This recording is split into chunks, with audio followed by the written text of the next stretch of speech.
তারপর আপনি একটা মেয়ে, খুব সুন্দর, আপনি খুব অনেক সুন্দর। এই জন্য না যেহেতু একটা চাপা মেরে দিচ্ছি আপনার কাছে। বলছিলাম না যে বড় হোটেলে যাব, মানে এই হোটেলটাও আমার জন্য অনেক বড়, বুঝছেন।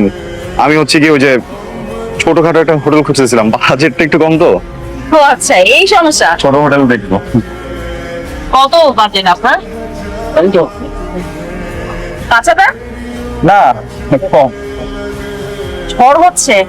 আচ্ছা, তাহলে কি 3000? কাছাকাছি আর একটু কম। 2000। হ্যাঁ এক্স্যাক্টলি, দুই থেকে জাস্ট কিছুটা কম। 2000 নিচে হোটেল পাওয়া যায়? 450 টাকা। হ্যাঁ মানে পাওয়া যায়, ওই ছোট ছোট রুম, এমনি ভালো আছে। ওই সাবান দেয় ছোট্ট একটা শ্যাম্পু দেয়, আর হচ্ছে গিয়ে মাঝে মাঝে মধ্যে যদিও রাতের বেলা পুলিশরা কেন যেন ঢুকে